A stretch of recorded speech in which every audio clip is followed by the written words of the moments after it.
Welcome to the latest episode of Empire Sports Talk. I am your host, Roman Gennaro, and it's been a while, so let's jump right in. We're going to go sport by sport here, so we'll start with the NBA.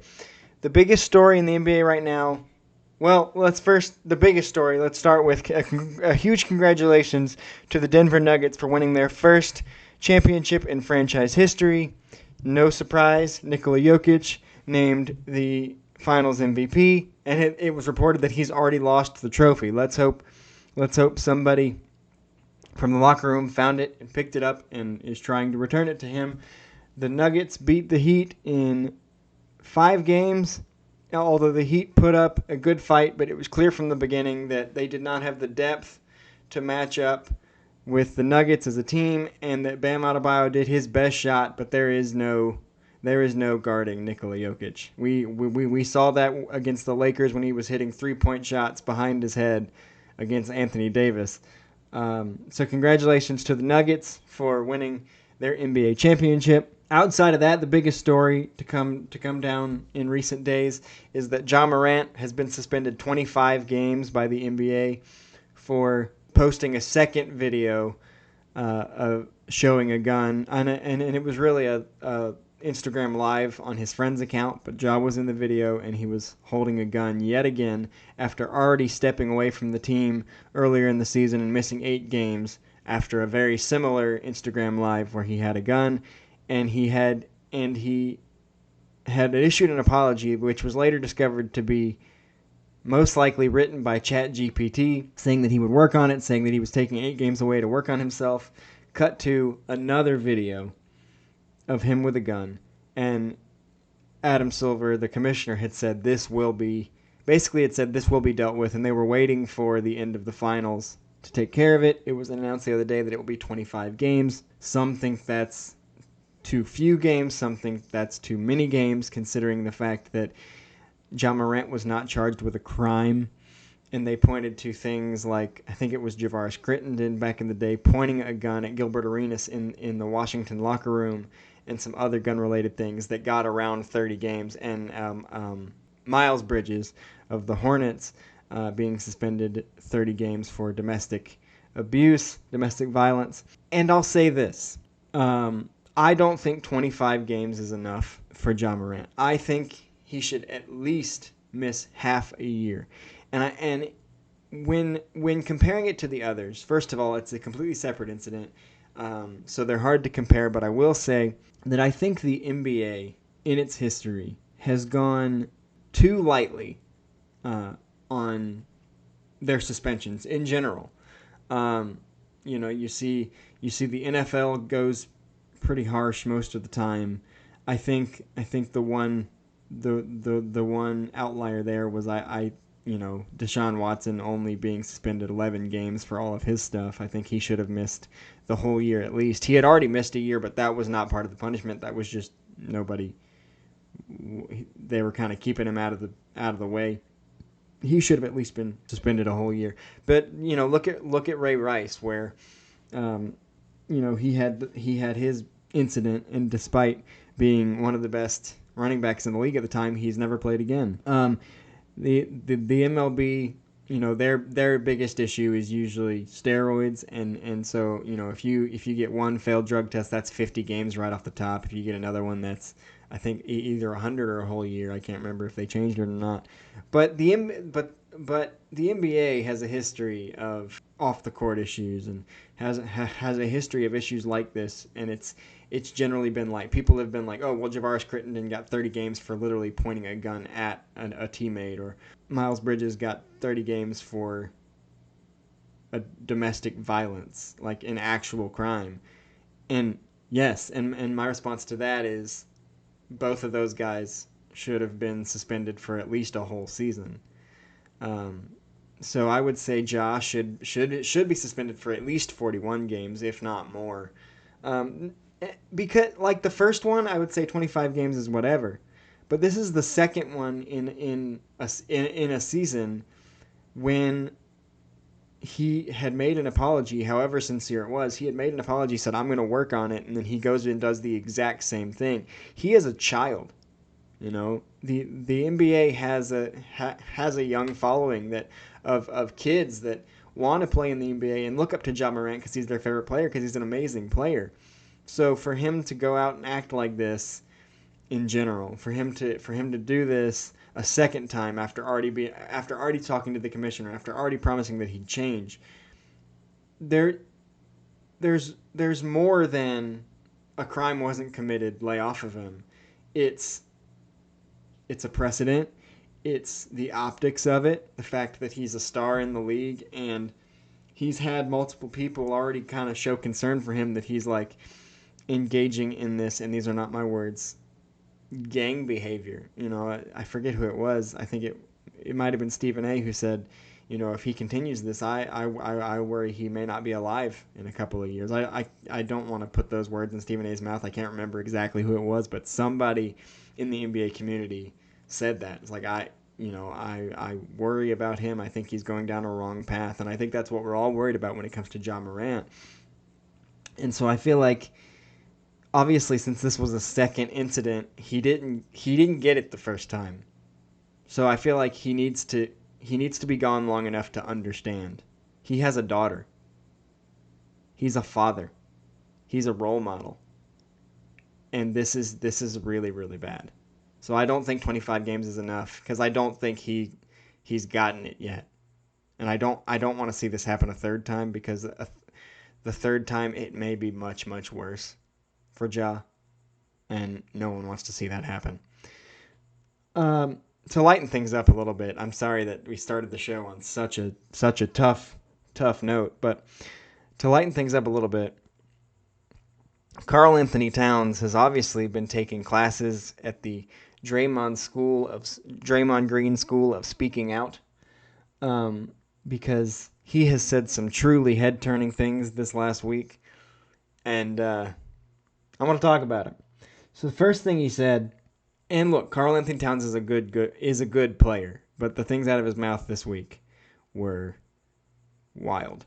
First thing he said was, when I retire, there's going to be people who say I changed the game. First of all, that's big talk considering that you're in the league with people who have actually changed the game, like LeBron James, Steph Curry, Nikola Jokic, Giannis Antetokounmpo. And second, no. You're a good player. You don't do anything spectacularly in relation to the rest of the league. Nikola Jokic is the best big man in the league. LeBron James is the best scorer in the league. Kevin Durant as well. Steph Curry is the best shooter in league history. Nothing you do screams, look at me.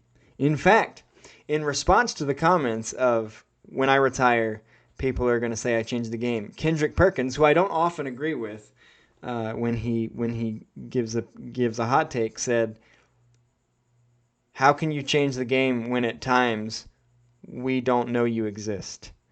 Which I tend to agree with, because Karl-Anthony Towns came into the league and was supposed to be this big star, and he's still a big name, and he's still one of the best players on the Timberwolves.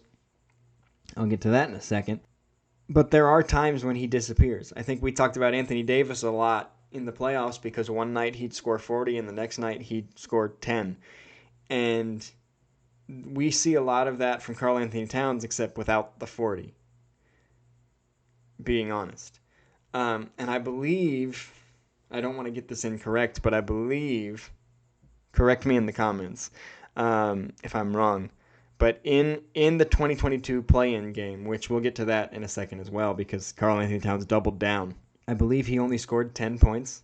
I believe most of the work was done by Patrick Beverley and Anthony Edwards in that game. I don't think Cat played particularly well in the biggest game of his career to that point.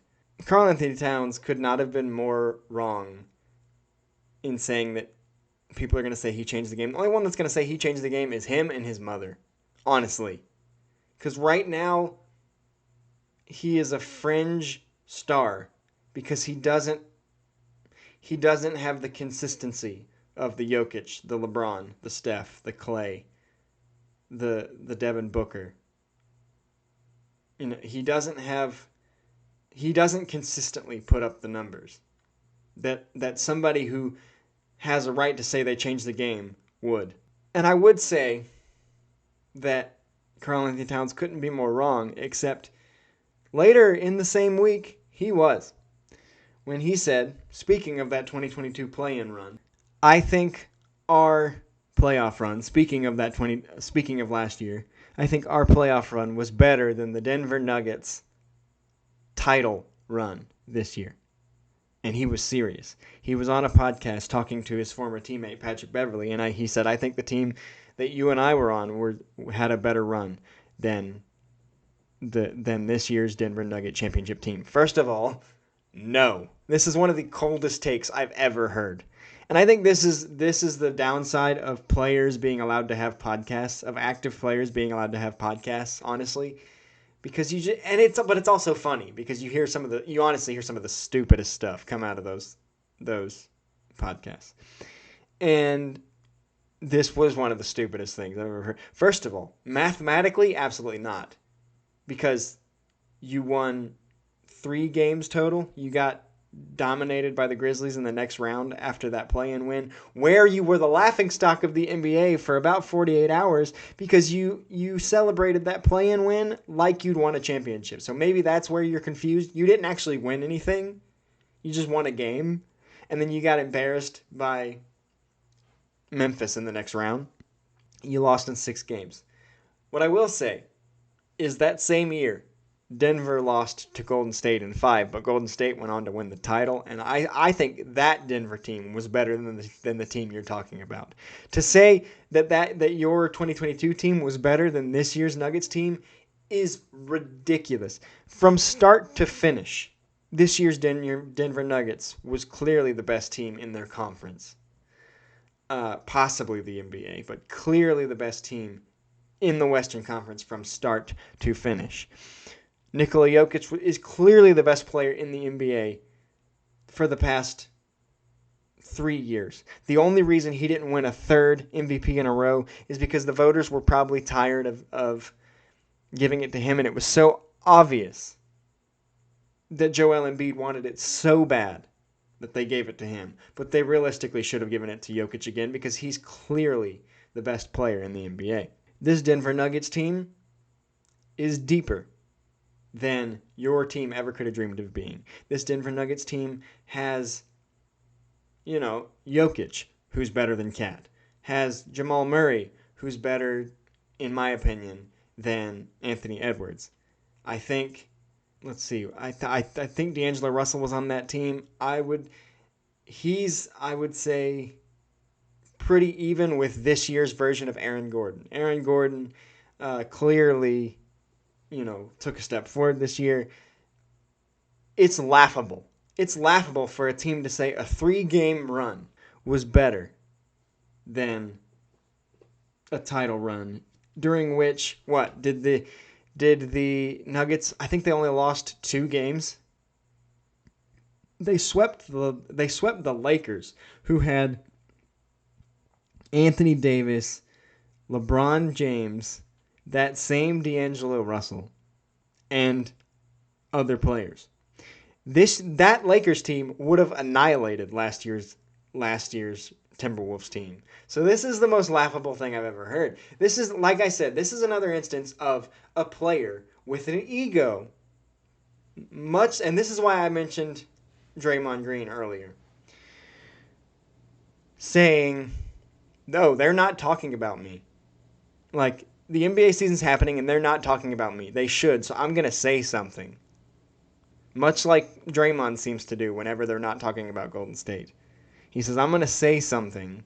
Karl-Anthony Towns was going for clickbait journalism, and he found it. And I think LeBron James did a little bit of that when he's 38 years old, 39 years old. I think he's on it. I think LeBron James is honestly considering retirement.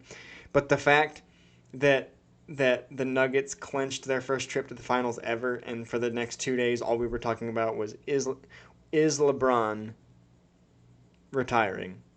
I think LeBron did a little bit of that, but he's kind of earned a right to have us talk about him a little bit because he is the all-time leading scorer in both the postseason and the regular season. He's one of the greatest of all time. He's second or third in my opinion. If you've been listening to me for a long time, I don't need to go into that. Just listen to what I think about that. But he's earned the right to be talked about. I think it went on a little too long for a team, getting swept by the team that earned their first trip to the finals ever. But he's earned that right.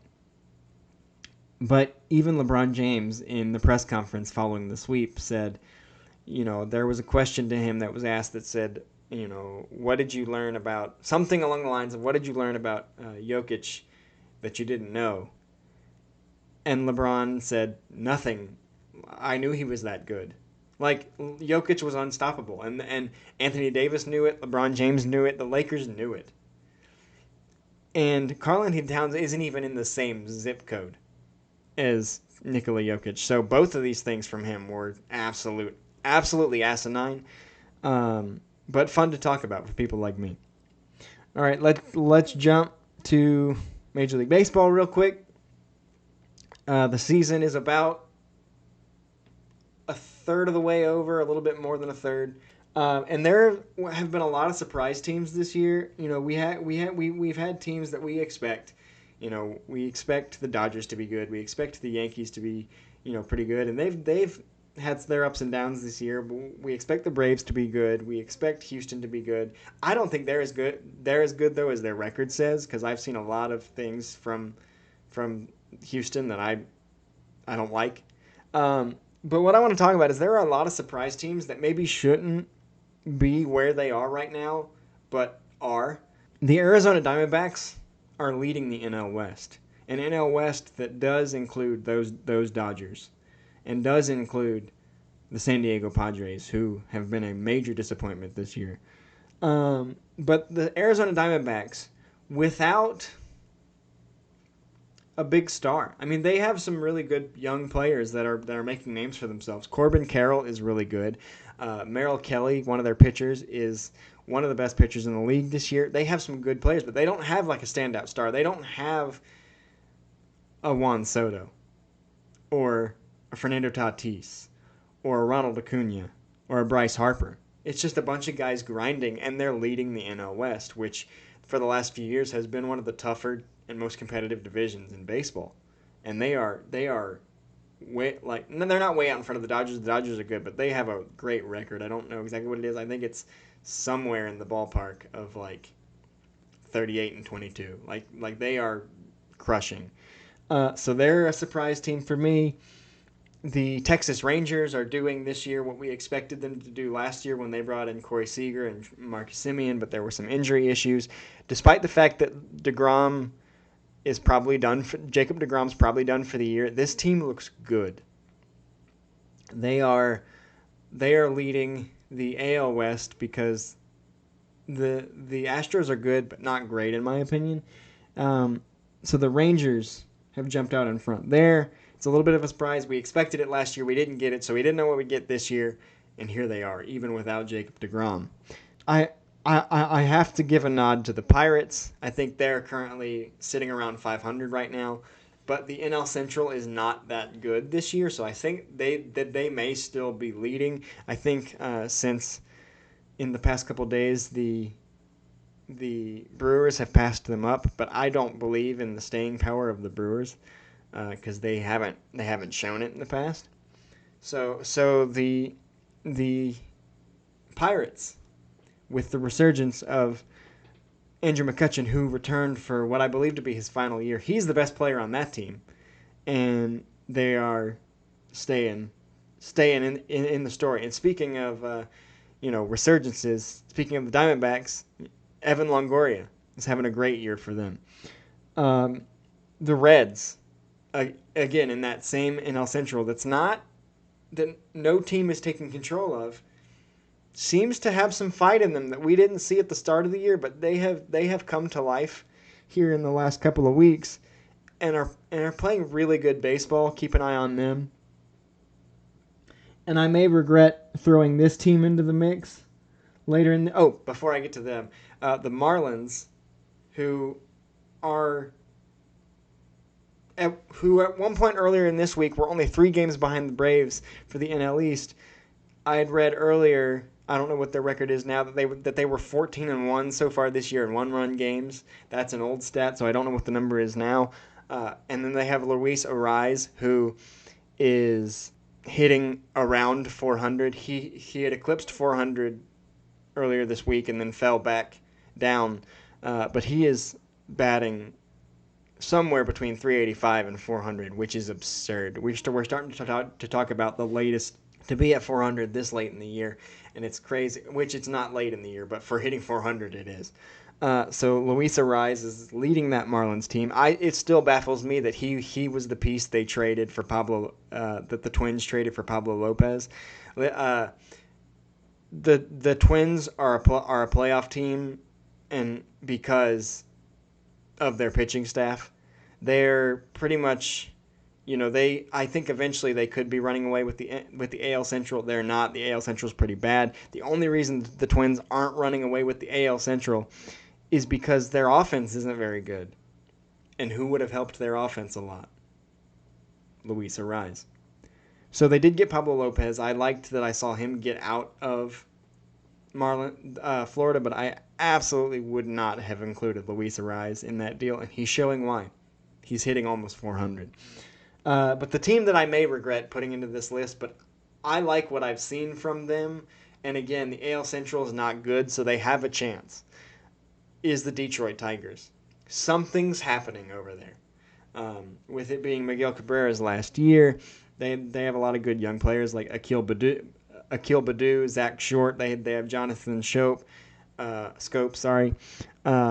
Javi Baez, who can obviously bring power. Spencer Torkelson hit a couple of home runs against the Braves the other day.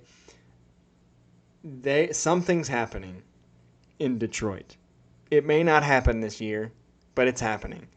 And I think it's one of the reasons is because A.J. Hinch is over there, and he is obviously a World Series winning manager with the Astros.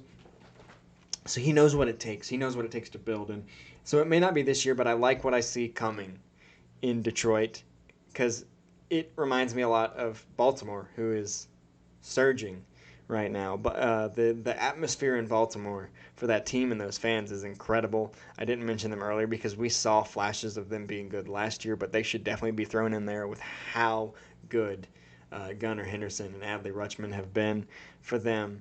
So there have been a lot of great surprises this year, and I'm actually loving seeing the Diamondbacks doing what they're doing, and I hope they keep it up. It makes it interesting so that it's not the Dodgers and the Yankees and the same teams over and over and over. The Angels are doing really, really well. Shohei Ohtani is playing unbelievable again. Surprise, surprise. But they're actually getting contributions from other people that they've struggled with in the past. So they're another team that is kind of finding their form. The most interesting thing to me this week, though, came from a former player, and it was an act of such humility, but I wanted to talk about it. Anyway, David Freese, who is best known for being the hero in the St. Louis Cardinals 2011 championship run. I believe he was World Series MVP, which makes this statement even funnier to me, was recently invited to be inducted into the St. Louis Cardinals Hall of Fame. He declined. And he said he decided not to accept the invitation, and he said he knows the value of the red coat, which is what the Cardinals give to their Hall of Fame inductees. He says he knows the value of the red coat and wants to respect others who have had that honor.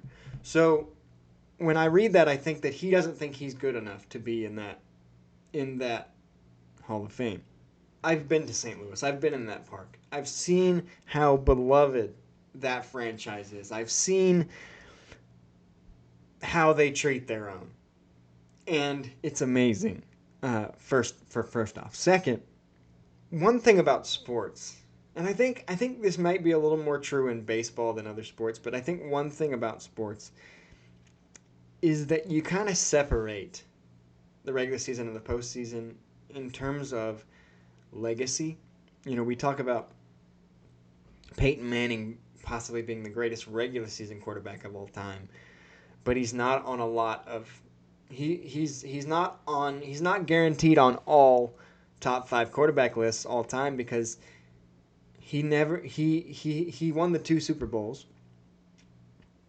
but then had a lot of more playoff losses because he kept running up against Tom Brady in the AFC. But we call him the greatest regular season quarterback of all time. But then the playoffs happen, and Tom Brady and Joe Montana set themselves apart from everyone else when it mattered.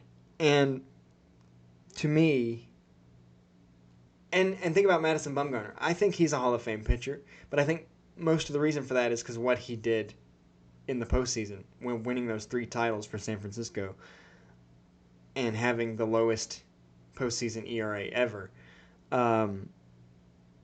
Your legacy, maybe not necessarily to the Hall of Fame, but your legacy to your franchise is made in the playoffs.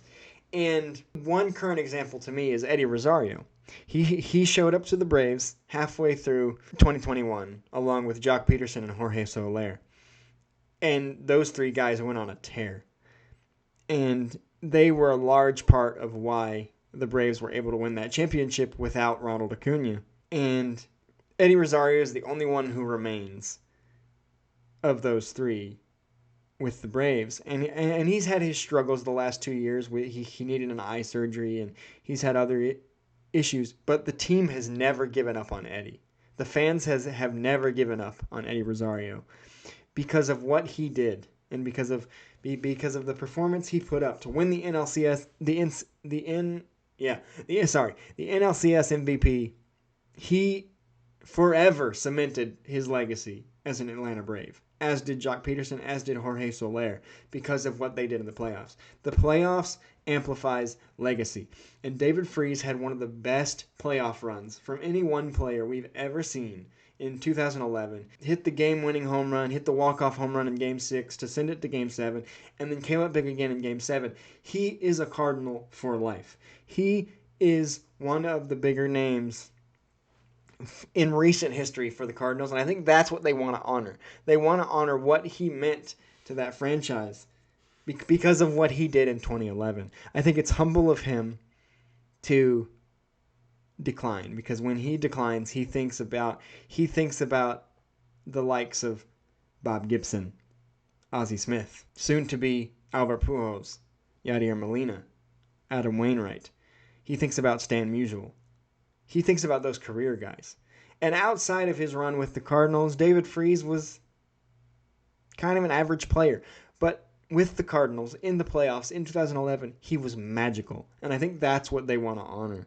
So I think he should accept the invitation, because this is the Cardinals saying, we want to thank you. We want to honor you as one of the people that made a difference for this organization and these fans. And I smile when I think about David Freese as a Cardinal. Like, it was special. And so I respect his humility of saying, it's not me. I'm not Ozzie Smith. I'm not Stan Musial. I'm not Bob Gibson or Albert. But what the organization is telling you is, it's okay. We love you. Come home. Be with us. And I think he should feel honored, and he should accept. But I respect his decision. Not too much news in the NFL, but since our last episode, Aaron Rodgers is finally a Jet. Odell Beckham is joining Lamar Jackson, who finally finalized a contract to return to the Ravens. He's joining him in Baltimore, so that should be quite something with Odell Beckham Jr., a healthy Rashad Bateman, the new addition of the incredibly fast Zay Flowers. It should be, and then you combine all that with the already established Mark Andrews, one of the best tight ends in the NFL. It should be really, really fun in Baltimore next year. The only real news this week, there are a couple things, but I'll speak to this, is that something's happening in Buffalo with Stephon Diggs. He's in Buffalo, but he's not showing up to camp yet, and there's a bit of a cause of concern there for some people. Others are saying don't worry about it. Josh Allen and Sean McDermott are saying don't worry about it, but it's hard not to worry about it when your best wide receiver is kind of tentative, when you've struggled to cultivate a number 2. Gabe Davis has showed flashes of being a number 2, but not completely.